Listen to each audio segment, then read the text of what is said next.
नमस्कार, स्वागत है आपका अपने यूट्यूब चैनल बी एजुकेटर में। बात करेंगे एनटीटी प्री प्राइमरी में शामिल नॉइज डीएलएड प्राइमरी में होगा शामिल 68,505% व्यक्ति 33 शिक्षा मित्र नया आदेश। इन्हीं बिंदुओं पर बात करेंगे। बात सिर्फ पॉइंट टू पॉइंट करेंगे, वीडियो को ज़्यादा लेंथी नहीं करेंगे। आप लोगों को एक एक पॉइंट को समझना होगा अपने टॉपिक से संबंधित। सबसे पहले हम बात करेंगे एनटीटी प्री प्राइमरी में हो सकता है शामिल।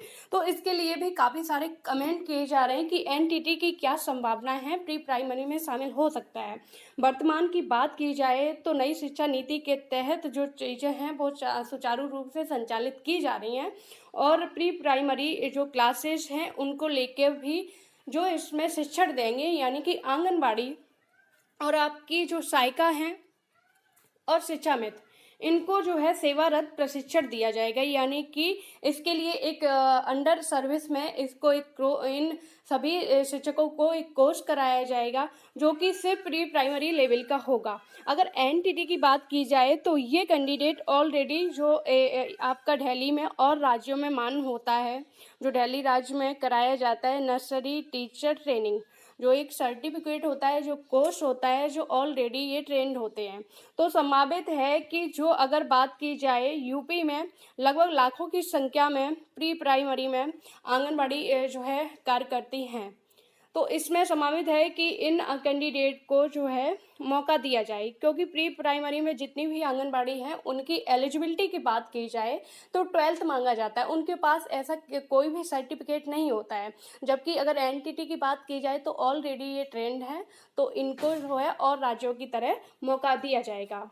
बात करेंगे नॉइज डीएलएड प्राइमरी में होगा शामिल। तो नॉइज डीएलएड के जैसा कि ज्ञात है कि उत्तराखंड का जो आपका ऑर्डर है नॉइज डीएलएड को बीएड को लेके, नॉइज डीएलएड से संबंधित ऑर्डर रिजर्व हो चुका है। उत्तराखंड हाई कोर्ट ने ऑर्डर को रिजर्व कर लिया है। साथ ही साथ जो है इसके लिए उत्तराखंड के जो तर्क रहे, जो पॉइंट रहे, वो कहीं ना कहीं नॉइज डीएलएड के जो कैंडिडेट हैं प्रशिक्षु हैं उनके जो है फेवर में रहे।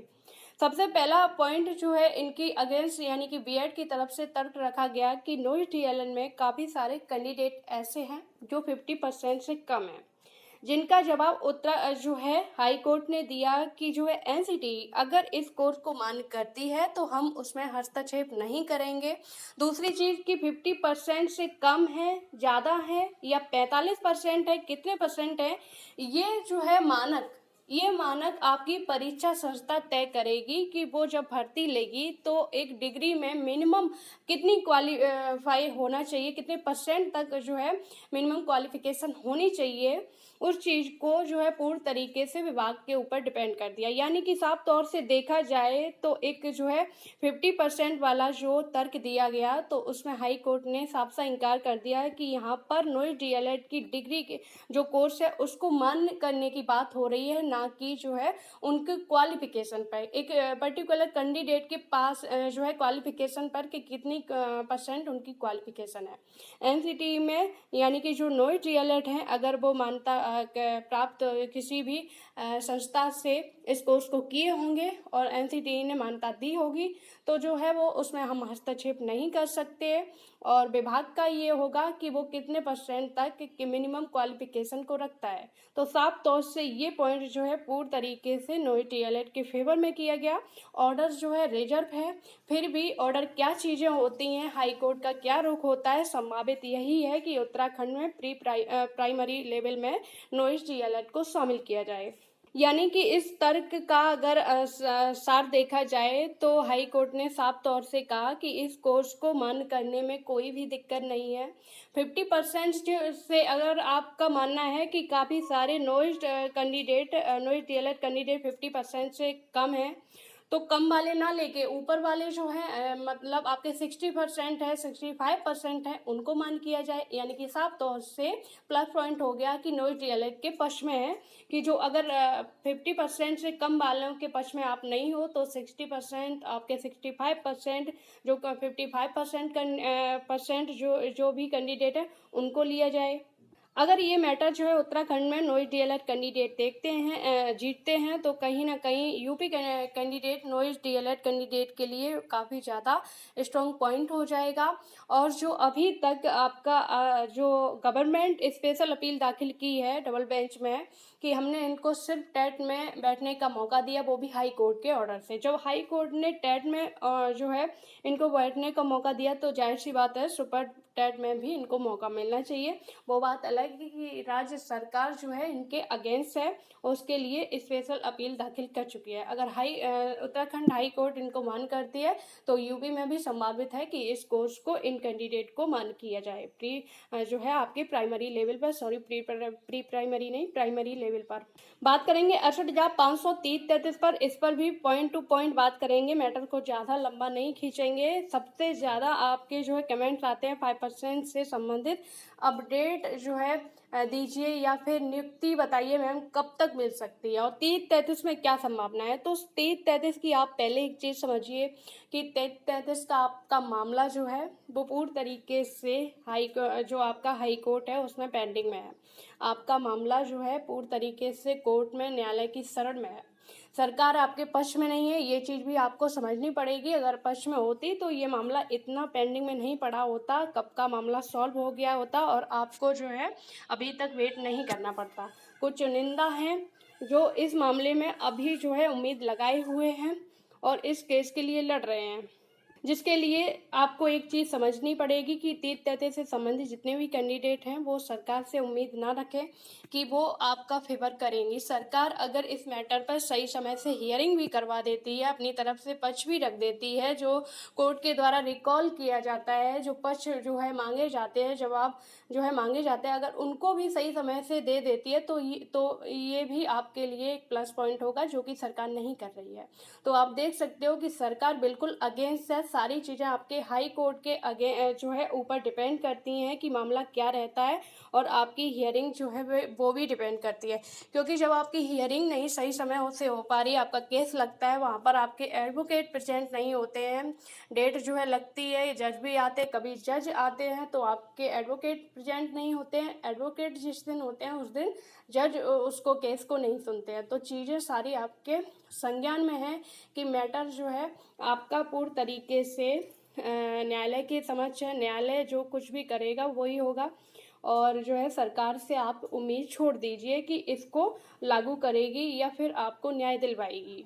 सरकार से आप इतनी भी उम्मीद छोड़ दीजिए कि कल को अगर हाई कोर्ट जो आपका न्यायालय में मैटर पड़ा है, न्यायालय आपके पक्ष में ऑर्डर दे भी देती है कि भाई इनको न्याय दीजिए, इनको नियुक्ति दीजिए, इस पर जितने भी जो है इस क्राइटेरिया के अंतर्गत आते हैं उनको नियुक्ति दीजिए, तो सरकार उसके अगेंस्ट भी स्पेशल अपील दाखिल करेगी, वो भी सुप्रीम कोर्ट में। ये चीज़ भी आपको संज्ञान में रखनी पड़ेगी।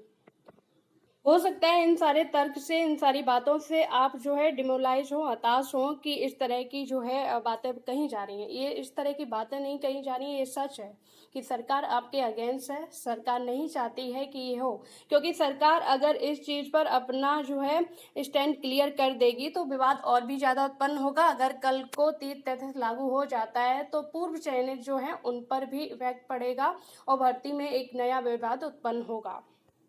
बात करेंगे 5% को लेके कि 5% को लेके सबसे ज़्यादा आप लोगों के द्वारा यही पूछा जा रहा है कि नियुक्ति कब तक मिल सकती है। देखिए, इसका जवाब अगर आप जो है शिक्षा मंत्री जी से पूछोगे या आला अधिकारियों से पूछोगे, किसी से भी पूछोगे कि नियुक्ति कब तक संभावित है, कब तक मिल सकती है, तो इसका जवाब वो भी नहीं देंगे।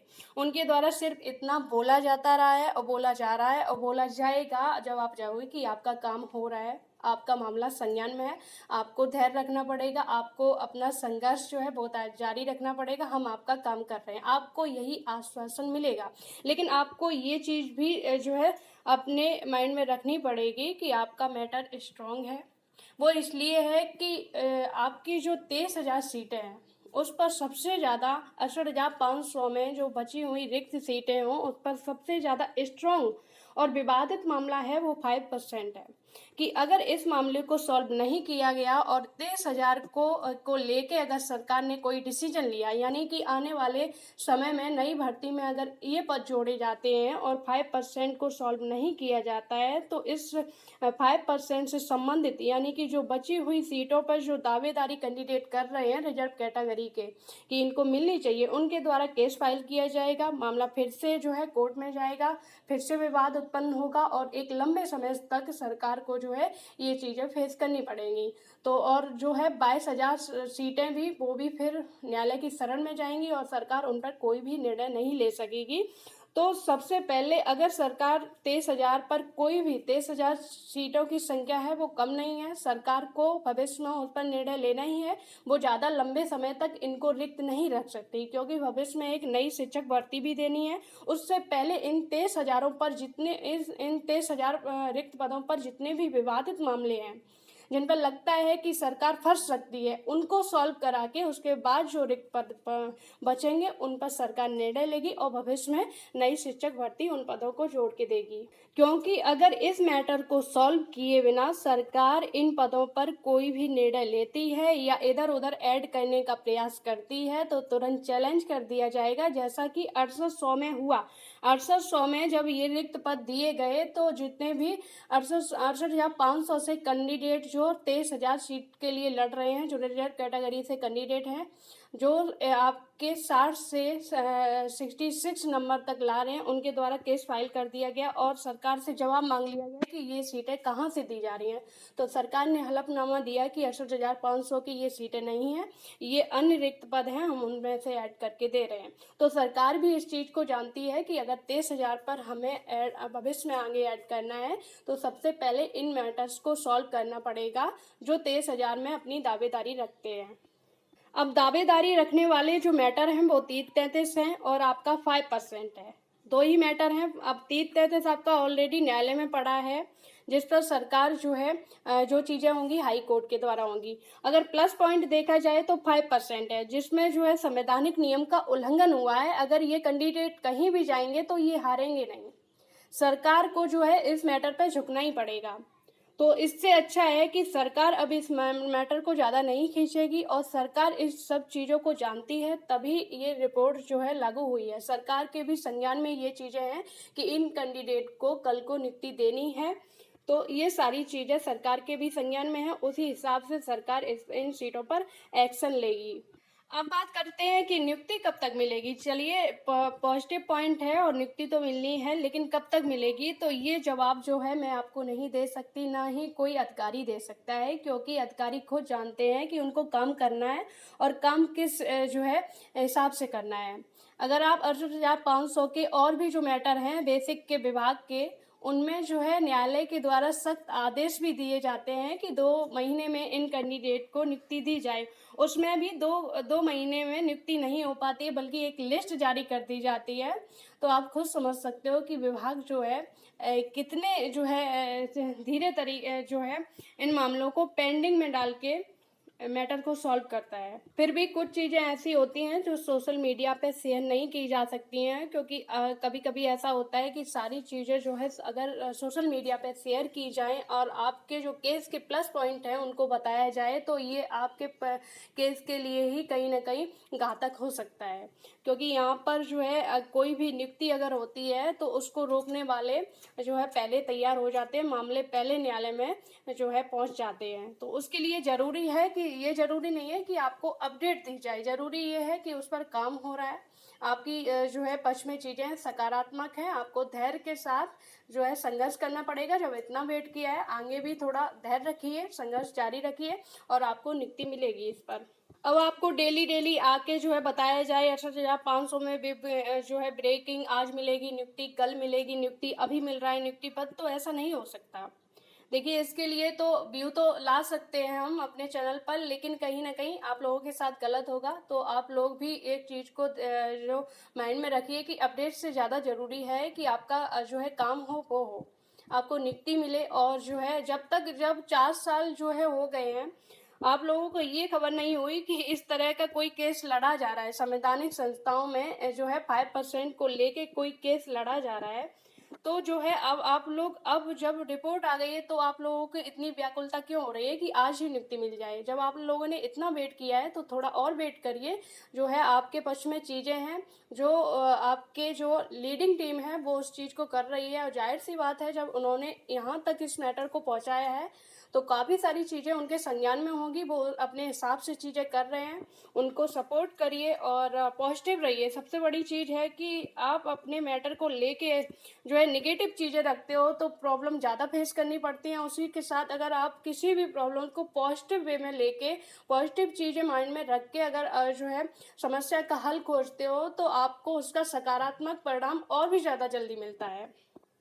संघर्ष से कई ज़्यादा ज़रूरी होता है कि आपका संघर्ष जो है किस वे में किया जा रहा है। आपका संघर्ष नेगेटिव वे में जो है किया जा रहा है या पॉजिटिव वे में, यानी कि आप संघर्ष तो कर रहे हो लेकिन आपके माइंड में आ रहे पता नहीं होगा होगा नहीं होगा और रिपोर्ट आ गई है लेकिन नियुक्ति कब मिलेगी, तो इस तरह की संभावनाएं मत रखिए। आप लोग पॉजिटिव रहिए, ये सोचिए कि भाई नियुक्ति जब इतने टाइम में मिली है तो जब इतने टाइम में आपकी रिपोर्ट जो आई है तो लागू भी उसको करवा लेंगे और नियुक्ति को तो लेके रहेंगे हम।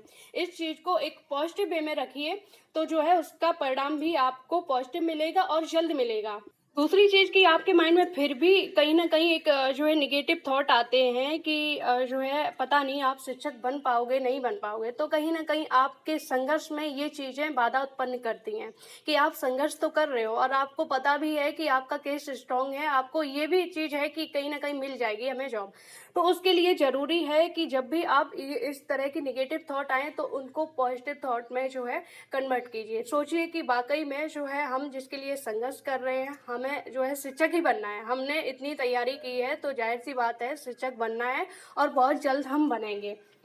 3-4 साल से आप लोग जो है 1-2 नंबर से लटके हुए हो और आपने काफ़ी संघर्ष किया है। ऐसा नहीं बोल सकते कि आपने संघर्ष नहीं किया, आपने मेहनत नहीं की, आपने तैयारी नहीं की है, ऐसा नहीं बोल सकते। लेकिन कहीं ना कहीं आपने गड़बड़ी की है, आपने कहीं ना कहीं मिस्टेक की है। मतलब संघर्ष तो किया है लेकिन जिसके लिए संघर्ष कर रहे थे उसको आत्मसरण नहीं किया है। यानी कि एक शिक्षक बनने का ख्वाब देख रहे हो लेकिन उस तरह की जो है अपनी पर्सनैलिटी को डेवलप नहीं किया है। आपने एक शिक्षक को के तौर पर खुद को रखा नहीं है कि आप भविष्य में शिक्षक बनने जा रहे हो, आप जो है बच्चों को कैसे हैंडल करोगे। सबसे पहले जरूरी है कि शिक्षक अगर बनना चाह रहे हो तो अपने अंदर शिक्षक की एक हैबिट लाइए, एक क्वालिटी लाइए।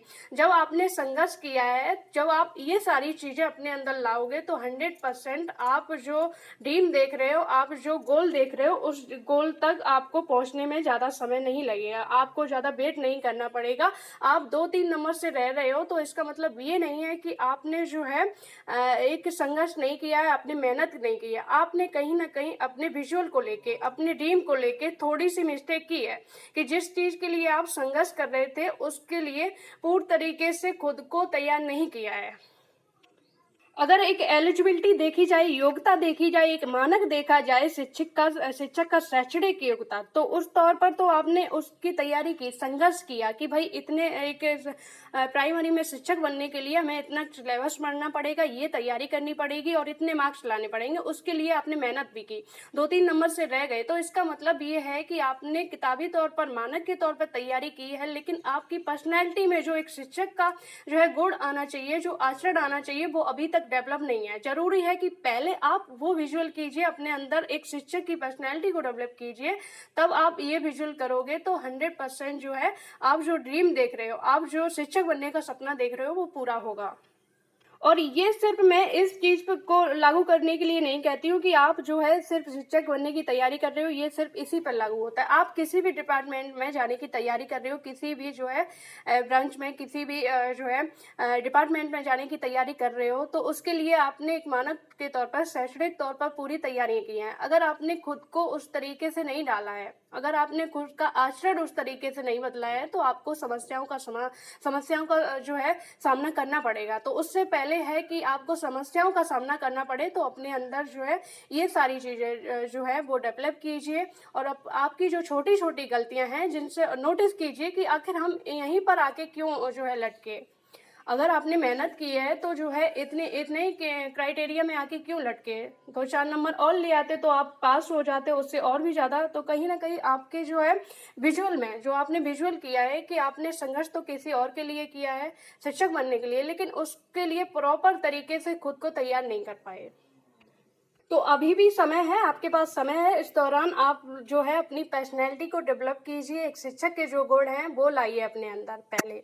तो तब तक जब आप इतना डेवलप करोगे अपनी पर्सनैलिटी को, तब तक आप विद्यालय में पहुंच जाओगे तो आप एक अच्छे जो है शिक्षक के तौर पे जाने जाओगे। बात करेंगे शिक्षा मित्र नया आदेश जारी। तो देर शाम शिक्षा मित्र को लेके एक आदेश जारी हुआ है, उसको देखेंगे। पहले महानिदेशक स्कूल शिक्षा राज्य परियोजना निदेशक कार्यालय मानव क्षमता पोर्टल पर शिक्षा मित्र एवं अंशकालिक अनुदेशकों का डाटा अद्यतनित करवाने के संबंध में अवगत कराना है कि राज्य परियोजना कार्यालय स्तर पर मानव क्षमता पोर्टल पर कैडर के अनुसार अपलोड किए गए शिक्षा मित्रों के डाटा तथा प्रति माह प्रेषित शिक्षा मित्र मानदेय डाटा का विश्लेषण करने पर यह तथ्य प्रकाश में आया है कि कपित जनपदों में मानदेय प्रेषण हेतु जनपदों में प्राप्त कार्यरत शिक्षा मित्रों की संख्या मानव क्षमता पोर्टल पर के अनुसार अपलोड किए गए शिक्षा मित्रों की संख्या से अधिक प्रदर्शित हो रही है। इस संबंध में निर्देशित किया जाता है कि मानव क्षमता पोर्टल पर खंड शिक्षा अधिकारी की लॉगिन आईडी के उनके विकास खंड में स्थित विद्यालयों की रिपोर्ट डाउनलोड करते हुए निम्नलिखित बिंदुओं का विशेष रूप से संज्ञान लेने का कष्ट करें। उम्मीद है वीडियो में दी गई जानकारी से आप संतुष्ट होंगे। जुड़े रहिए चैनल से। वीडियो को ज़्यादा से ज़्यादा शेयर करें, लाइक करें। धन्यवाद।